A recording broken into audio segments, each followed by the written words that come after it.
Okay, we are live. All right, good morning and welcome to the House Environment Committee. This morning, we are going to take a little moment to hear about to hear from folks who are here for Vermont Outdoor Recreation Day. Welcome. Thank you. Thank you for having me, Chair Sheldon. I'm really excited to be here to kick things off and have the opportunity to speak with the House Environment Committee. For the record, my name is Jackie Dagger, and I am the program manager for the Vermont Outdoor Recreation Economic Collaborative. And we are a state program, which at our core, we're a partnership between the Department of Forest Parks and Recreation and the Agency of Commerce and Community Development. We also work really closely with a 15-person steering committee of public-private partners who are outdoor recreation leaders across the state and represent different sectors of Vermont's outdoor recreation economy. And together, we're working to build and strengthen connections between Vermont's outdoor recreation resources and the economic benefits that come from participation in outdoor recreation. So that includes things like hunting and fishing, to bicycling, to climbing, skiing, you name it. But what I'm here to talk with you about today is Move Forward Together Vermont. And I'm really excited to be here on Outdoor Recreation Day speaking with you because we're launching this plan today.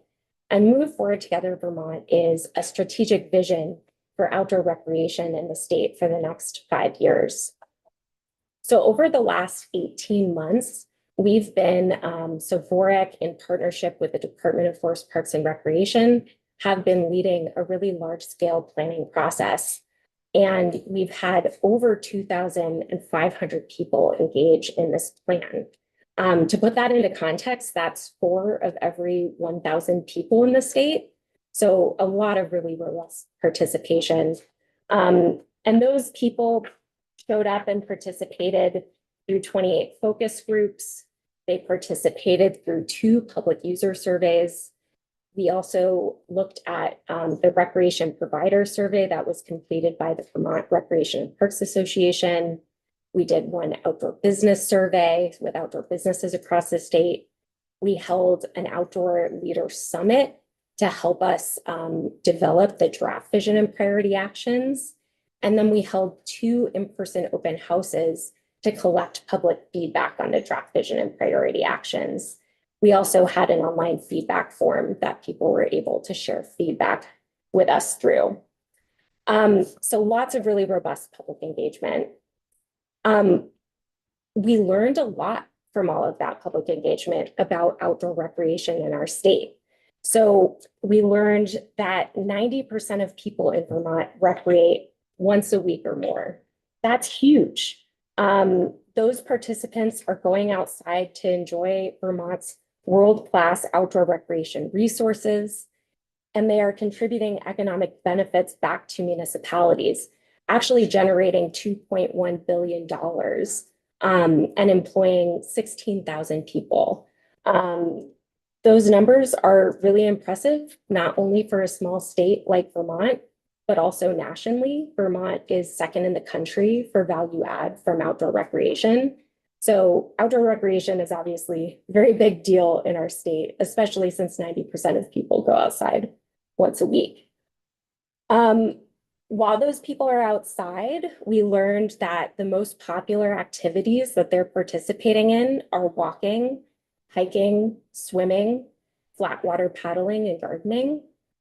We also learned that for outdoor businesses, the top activities that they're supporting or catering to from visitors are bicycling, hiking and walking, as well as backcountry skiing. We also learned a couple of other things. We asked people about the top reasons they go outside to participate in outdoor recreation. And we learned that people in Vermont go outside to enhance their mental well-being, to relax and recharge, as well as appreciate Vermont's scenic beauty. And we also learned about barriers. There are barriers to getting outside and recreating. The top barrier we learned is the high cost of gear, equipment, and clothing, closely followed by competing interests in different activities, which is understandable, but also insufficient facilities prevent people from going outside. So just some data that we learned from all of that participation. So we came out of the planning process with all of this data, all of this public input, and through a process with outdoor leaders that included businesses, business owners, outdoor recreation planners, funders, and users, we looked at all of this feedback that we got and the data, and we narrowed it down into one vision and set of priority actions, which I'm really thrilled to share with you now. So Move Forward Together Vermont's vision is to foster healthy and vibrant communities through outdoor recreation. There's 2 shared goals or common objectives that we elevated, and that includes equity and climate resilience. And the reason we elevated those shared goals is because we heard and saw through the data that without looking at through these lenses at all of the actions we take in regards to outdoor recreation over the next 5 years, we won't be successful in strengthening outdoor recreation here. So those shared goals are helping us do that. The priority actions are sorted into 3 key themes, and those are stewardship, wellness, and economic development. So there's 19 priority actions that are sorted across those themes. There's about 6 or 7 under each theme. And the priority actions under the stewardship theme really support and promote care for parks, trails and water access, the environment, and the organizations and people who manage outdoor recreation. The priority actions under the wellness theme support the physical and mental health of outdoor recreation participants and their ability to access the outdoors. And the priority actions under the economic development theme strengthen opportunities for outdoor organizations and businesses to expand entrepreneurship, learning, and innovation. The other thing to know about the plan is that there's a call to action. Move Forward Together Vermont relies on outdoor recreation partners working together collaboratively, inclusively, and with data-driven decision-making. By working together, we're encouraging partners to confront challenges, share resources, expand capacity, and build best practices. And obviously, there's a role for the Department of Forest Parks and Recreation and the Vermont Outdoor Recreation Economic Collaborative in this call to action. So the Department of Forest Parks and Recreation will support partners to complete important outdoor recreation projects at the local, regional, and statewide levels. We're doing this through funding. We're doing this through putting our capacity towards helping partners. And the Vermont Outdoor Recreation Economic Collaborative, our role will be to monitor progress and help partners solve challenges to implementing the vision and priority actions that we've identified. So that brings me to next steps. We're here launching Move Forward Together Vermont today on Outdoor Recreation Day with our partners. I'm really excited that we have some other folks from the outdoor recreation world here to provide additional testimony. It's a huge milestone. We've been working on this, like I said, for the past 18 months. And we're here encouraging people to download and read the report, which is available at the website that I have on this slide. We're encouraging folks to sign up for the VOREC email list, which will be sharing more information about implementation through that email list. And we're encouraging partners to get ready to participate in implementation. That's going to be starting later this year. Move Forward Together Vermont is a response to questions we field all of the time about Vermont's priorities for outdoor recreation. We get these questions. We've received a lot of these questions, and I'm sure you all as legislators have also received questions about, how do we engage in outdoor recreation? Where do we start? You play a critical role in working with municipalities and organizations. We want you as a legislator to understand Move Forward Together Vermont, so that when you get those questions from your constituents about parking lots and trailheads, where do I look for, how do I approach creating a parking lot at this trailhead? Or where do I start if I want to invest in outdoor recreation? We hope that this plan will give you a resource to direct those constituents to, and help us align our partners, municipalities around these goals that we have as a state. I realize this was a really quick overview. We didn't get into any of the priority actions, but I do hope that you'll go to the website and read the report. I'm also happy to come back, or the Department of Forest Parks and Recreation is happy to come back at any time to talk more about Move Forward Together Vermont or outdoor recreation at large. And with that, I will end my presentation and turn it back over to Chair Sheldon. Thanks for your testimony and your work at BOREC. I think what we'll do is just keep going in the interest of time and then have questions at the end. So we would invite Molly Mahar to join us. Great. And before I turn the floor over to Molly, I did bring some resources for you. Thank you. Please feel free to take one of those.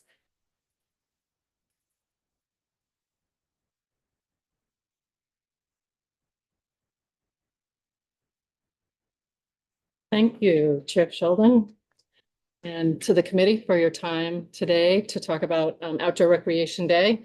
We're certainly having a fantastic winter. It's a beautiful sunrise on the way over to the State House this morning. So my name is Molly Mahar. I am president of the Vermont Ski Areas Association. And this is a great opportunity to talk to your committee a little bit about the ski industry. I haven't been into the committee yet this year. Our association is a nonprofit trade association for 22 alpine and 26 cross-country ski areas across the state. And our members range from small volunteer-run ski areas all the way up to the state's largest resorts. Ski areas are not only major economic drivers and employers in the rural communities where most of them are located, but skiing is also an important part of our state's tourism, heritage, and our culture. And ski areas have successfully conserved and protected lands through master planning and careful management to benefit our state, its natural resources, and the environment over many decades. Just to let you know where Vermont sits in terms of the ski industry across the country, we are the top ski state in the East, and we are number 4 in the country behind Colorado, California, and Utah. So we're sitting in some pretty good company with those states. And that is measured by business levels. Skiing brings close to $1 billion in direct visitor spending each winter, and the industry supports roughly 13,000 jobs. 25% of those are year-round positions. Outdoor recreation is an important gateway for Vermonters and visitors to understand the importance of our environment. Skiers come to the mountains for recreational opportunities, but also to experience the mountain environments. And we strive to manage that environment properly so people will continue to visit. The environment will be protected and the capacity to support and promote outdoor recreation will be enhanced. Ski areas strive to make the mountains more accessible and welcoming to all. Thousands of school children participate in multi-week programs at low or no cost to ensure that skiing and snowboarding are accessible to Vermont's kids. We're also working to understand and remove barriers for people from historically marginalized communities and working with media and influencers of color who are skiers or are interested in learning so they can tell their Vermont story and elevate the message of snow sports and travel opportunities in Vermont to their followers and readers. And we support Vermont Adaptive Ski and Sports. I'm happy that they're here today in their mission to help people of all abilities enjoy snow sports in Vermont and other sports. Ski areas are part of Vermont's landscape. They're stewards of the land and their managers take this responsibility very seriously. Spend millions of dollars in planning and permitting to accomplish this, to support the state's recreation economy. And we believe that a diverse and connected ecosystem is more resilient, that conserved and managed lands can help to mitigate climate change through carbon storage and sequestration, and help to maintain habitat connectivity in Vermont and in the Northeast. Ski areas are managed using an array of tools, which include permanent conservation by fee ownership or easements by the state or the U.S. Forest Service, and through Act 250 and the Agency of Natural Resource permitting processes. Those impose conditions that guide how ski areas are operated in harmony with the goals of ANR, providing significant protection for the lands, wildlife, and plant species on managed and adjacent lands. And it's also resulted in significant permanent conservation. Vermont ski areas exist on privately owned lands, state lands, and federal lands, and usually combinations of private and state or federal land. And while Act 250 governs the use and development and management and protection of lands where ski areas operate, often state and federal land use management policies govern their management as well. And ski areas that operate on or partially on state lands, for example, must manage according to approved annual stewardship plans. And the same is true for areas on federal lands with the U.S. Forest Service. Most ski areas utilize a master planning process for future development, management, and conservation. And this is typically a lengthy and expensive process, but one that provides more certainty to the ski area and predictability by creating a framework for individual projects, ensuring that the ski area, the local community, the region, and the state all have a shared vision and agree on the goals and preferred outcomes for the managed lands. And finally, snowmaking is an operational tool that improves resilience for resorts and for mountain communities. And for more than 2 decades, Vermont ski areas have worked with Efficiency Vermont and within the Energy Savings Account pilot to improve operational efficiencies, quality, and coverage of their snowmaking systems. And these investments in snowmaking infrastructure have made Vermont ski areas industry leaders in the country, more competitive while lowering carbon emissions and freeing up energy for other uses. Ski areas are going beyond snowmaking projects using renewable energy. A lot of solar energy is being used now, and moving into larger thermal projects. And a great example of that is Jay Peak Resort's recent installation of a smart 3 megawatt electric boiler, which reduces their propane consumption by about 60% and has helped to mitigate some of the electrical grid constraints associated with the Sheffield wind farm. So more renewable electricity is being able to be used in the homes of Vermonters, particularly up in the Northeast Kingdom. So projects like these are really truly a win for the resort, the Northeast Kingdom, and the state of Vermont. And ski areas will continue more projects like this in the future as they seek to decarbonize their operations further. So that ends my testimony. It's a lot of information, but I appreciate your time, and certainly I can answer some questions later if there are any. Great, thank you. Thanks for your time. Your testimony. Shelby?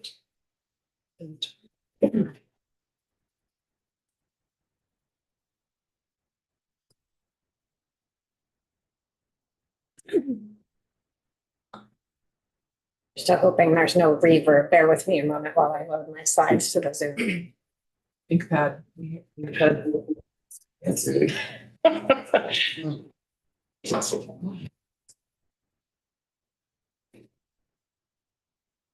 Can you just tell us what you turned down? Because haven't had success with ThinkPads in the past, so we'd love to learn. Oh, Turn speakers off or?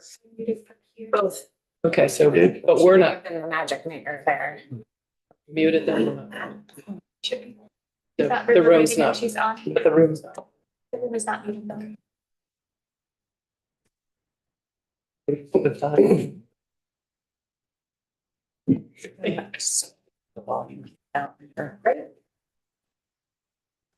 Should we dive in? Yes. Great, thank you. Thank you, Chair Sheldon, and to the entire committee. It's an honor to be here. Shelby Sims, I serve as the Regional Vice President for the New England region at the Trust for Public Land, and I'm also the Vermont State Director. I've been with the Trust for Public Land as an organization for over 12 years and then serving in this capacity in Vermont for about 8. You've likely heard from colleagues of mine in other advocacy days, notably the Vermont Housing and Conservation Coalition, but it's a real honor to be here today in the outdoor recreation context. I have served since 2020 as the conservation representative on the VOREC steering committee. And as you'll see here a little bit today, as I explained, my organization and some of the issues we're trying to move the needle on, there are real and meaningful opportunities and synergy between conservation, land conservation, and the outdoor recreation sector. So I want to start though by thanking this committee for the work that you do on so many fronts and the leadership over the last few years, in particular, advancing some really landmark legislation on behalf of conservation activities and a livable future for all Vermonters. So a little bit about the Trust for Public Land. I'll take a moment to describe us because we're often a well-known secret here in Vermont. Our mission is to create parks and protect land for people, ensuring healthy, livable communities for generations to come. We believe as an organization that access to the outdoors is a fundamental human need, and it's essential to our health and well-being. And we know the evidence demonstrates that those communities that are in a place to value outdoor access are healthier, more resilient, and more equitable. Here in Vermont, we've been working for about 35 years and have been involved principally as a partner with some of our state agencies, Agency of Natural Resources and the Department of Forest Parks and Recreation in particular, to expand or create new state forest areas. We're a principal partner of the Green Mountain National Forest, expanding areas of national forest land and ownership. And we work all across the state in partnership with municipalities, statewide and regional land trusts, in particular to stand up new town-owned or locally owned and managed community forests. So federal partners, state partners, and local communities are three branches of the work that we do to create and connect people to the outdoors. So in this 35-year history, we've made possible, we've protected or made possible over 220 miles of trails, and importantly, about 71,000 acres of publicly accessible land. So that's land that may be owned outright in some sort of conservation status or through a conservation easement held by a land trust or state government. You might know us, though, behind some of our kind of marquee projects, including the Burlington Waterfront Rail Trail, which was one of our first efforts in the state. The Berrytown Forest, which was created around a section of the Millstone Trails that was under transition in its ownership. We created the Blueberry Lake, a section of the Green Mountain National Forest, a Scutney Mountain, Catamount Community Forest in Williston. And most recently, we were part of an effort to protect the largest privately held inholding in the Green Mountain National Forest, known as Rolston Rest, named for a long trail shelter on the property. So with that in mind, we're proud of our track record, and we've done every one of our projects in partnership with either a public agency or a local land trust, nonprofit organization, or municipality. But that being said, there are real and urgent challenges at the intersection of environmental health, land use and conservation, and access to the outdoors.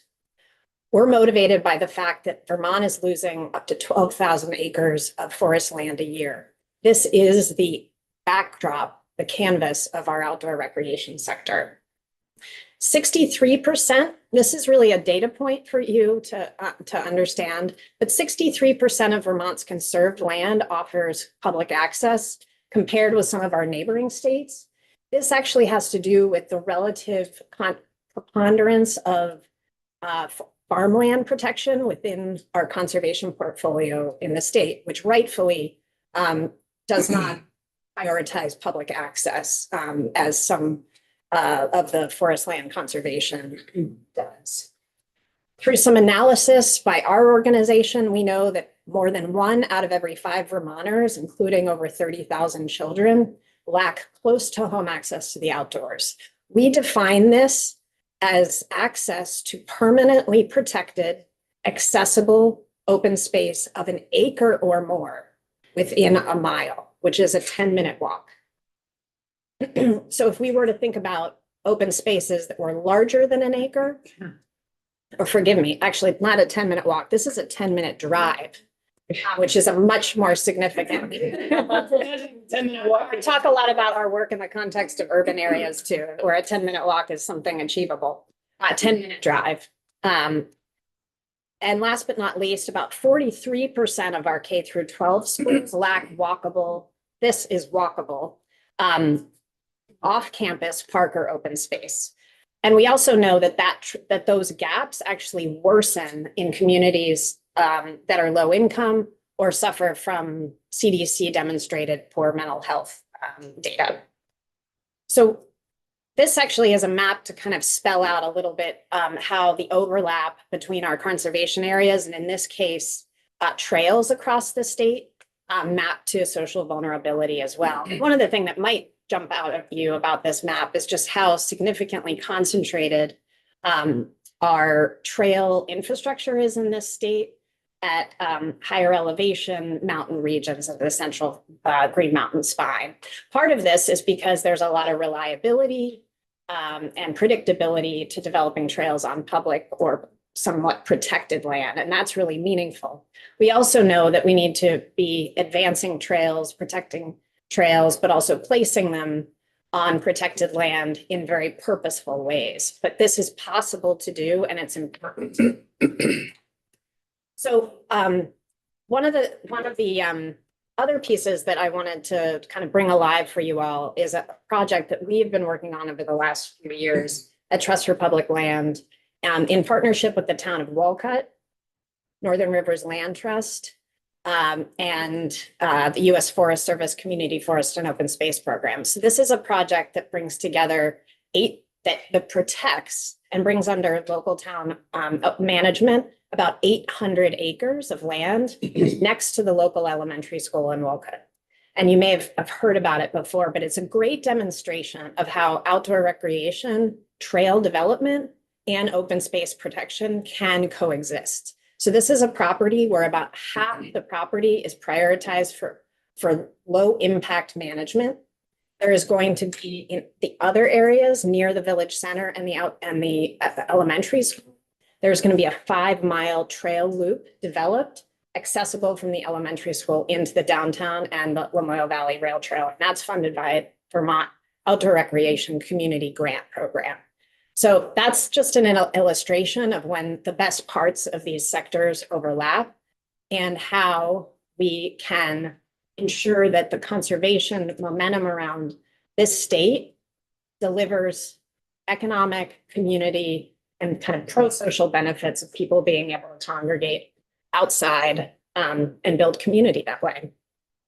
So I just wanted to provide some takeaways to say that conservation and outdoor recreation are deeply intertwined, that our outdoor recreation assets, including our trail systems, new, existing and potential, hunting and wildlife areas and waterfronts are often actually are drivers of where we know there is broad-based support for conservation investments, and that the landscape around us, though it may seem stable, and probably not to you all serving on this committee, is rapidly transforming with impacts to the availability and dependability of our outdoor recreation opportunities, particularly those that have been informally developed, exist on a handshake agreement when we think about losing 10 to 12,000 acres of forest land per year.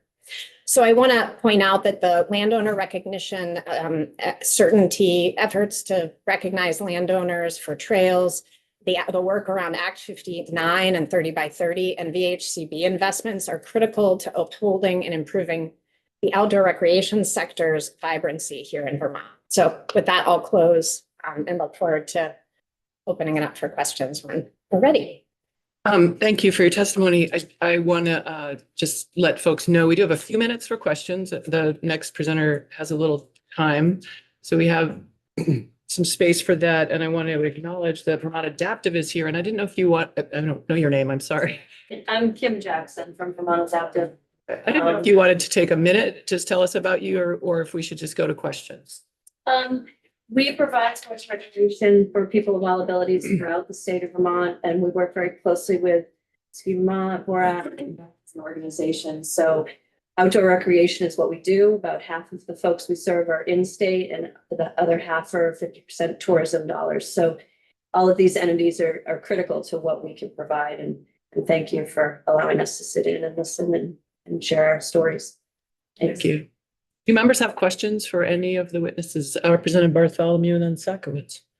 Question about for the ski areas. I really appreciate hearing about the energy efficiency stuff, but I'm wondering about, since we deal with water a lot in this committee, what's the impact on our ecosystems when it refuses to snow?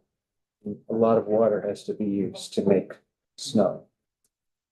There is a threshold below which we cannot take water, so it's called the February median flow. So in a stream, when it reaches that flow, we cannot take any more water.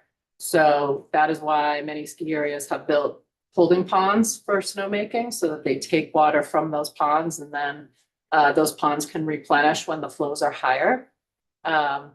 So, you know, and it is a renewable resource. I mean, it does, you know, melt and go back into the water table, you know, in the spring. But so there are protections in place to allow ski areas, you know, not to take too much water out of the streams. Is that your question?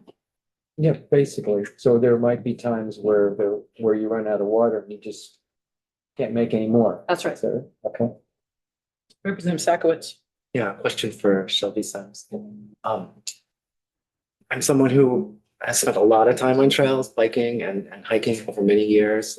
But at the same time, I have concerns around their impacts on wildlife and biodiversity. I'm wondering, when you're talking about building new trails, how you balance the various benefits that you describe, which I think are really important, with the impacts that happen, and especially with the impacts that might be happening over time. You know, one small trail might feel relatively insignificant all by itself, but as we add more little by little, the cumulative effects can start to become significant. Yeah, I think a starting point within particularly the work that we do is doing really robust ecological assessment on a given property to design a trail system in mind with minimizing impact to critical ecological resources. There is work that happens within Agency of Natural Resources and FPR in particular, where district stewardship teams review trail proposal, new trail development. A lot of what we do as well is protecting existing trail.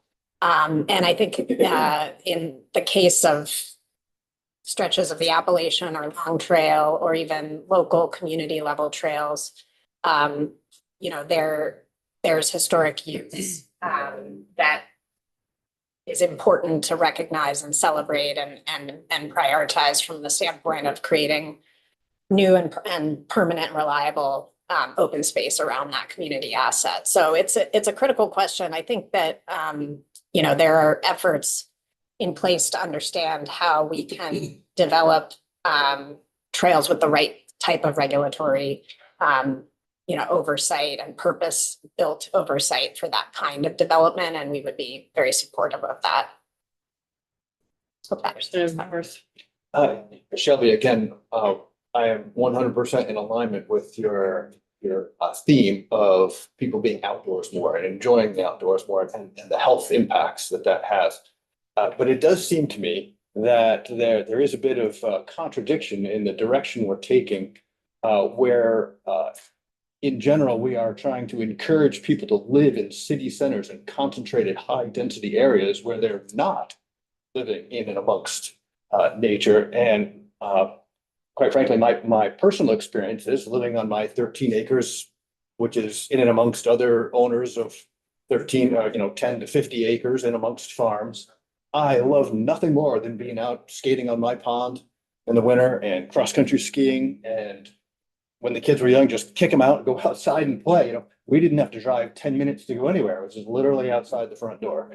And so I'm hoping that this strive to conserve more and more land isn't preventing people from owning 200 acres or 13 acres and living in the midst of that and enjoying that right where we are at home. That, I mean, to me, that is the quintessential Vermont lifestyle of enjoying the outdoors right on your own property. So I just wanted to make that statement, and I'm hoping we are not pushing people to live in these high density centers where they have to get into a car and drive somewhere 10 miles away to go find nature. To me, that just seems backwards. We got it. Hope we're not going that We way. got it. Is there a question? Nope. Okay. Representative Logan and then Labor. Thank you, Madam Chair. Shelby, you compared Vermont and Maine. And I'm curious about if you have any sense if there's a policy difference between the two states that would lead to more outdoor access on conserved lands. So I think that there are probably a number of different policy inputs. I do know that in the context of New Hampshire, protected farmland does allow for, requires passive public access, for example, and that's not something that is in place here in Vermont. And I think rightfully so, because there's a big challenge to managing public access for particularly for private landowners.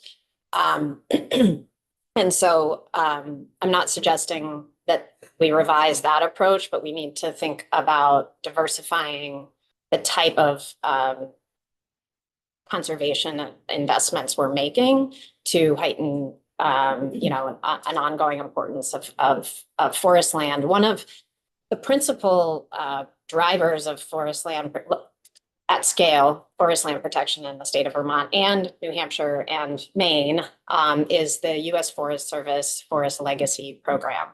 And that's really a funding program that protects working forests, but it also requires at least passive public access. And so that's a very important tool. It's a really significant priority of the Forest Parks and Recreation Department to use that Forest Legacy Program in advancing some of the goals of Act 59, for example. And we have a few of those kind of projects in our portfolio right now in partnership with FPR. So that's an example of an affirmative policy approach, working with willing sellers of property in the state or conservation easement interest in the state that maintains the working land base and advances passive public access. All right, a couple more questions and we need to move on to our next witness who's patiently waiting. Representative Labor, then Austin, and then we're wrapping it up. Thank you. This question would be, excuse me, also for Shelby. One of your slides, you showed lots of 10,000 to 12,000 acres available land for recreation. So I guess my question is that taken out of forestry? Is that taken out of agriculture? Or is that trying to implement more density housing in village and city centers?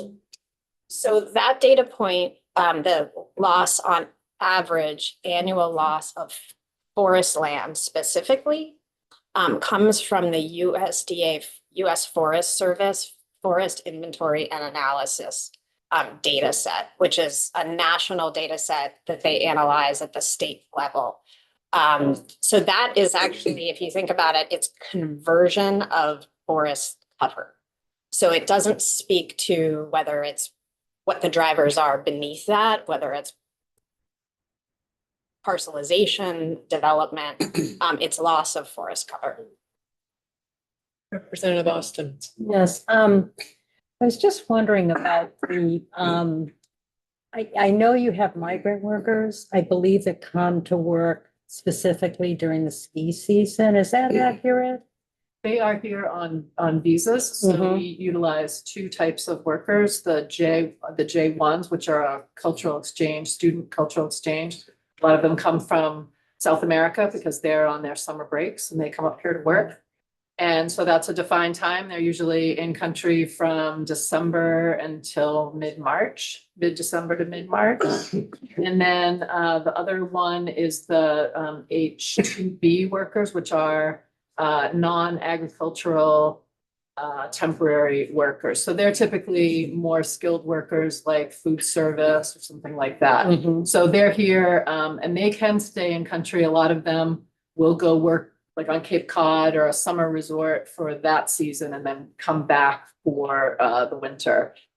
So we've got about probably 10 of our resorts that utilize the international workers, and we certainly prefer to employ locals because it's very expensive to bring them here and to house the international workers. So it's great to share that cultural piece, but it is pretty expensive. for the And how schools. many do you have? Do you have any idea how many?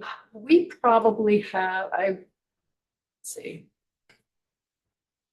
Let me get back to you Okay. on that. Okay, I need to just look at but we're one of the top 20 states in the US that utilizes that international. great. Thank you. Sure. Thank you so much for joining us this morning and being in the building today and all your work. Having us. Members, we'll take about 5-minute break to get the next witness set up, but please don't go too far. I think we'll have a little more time after this for a meaningful break. I'll stop.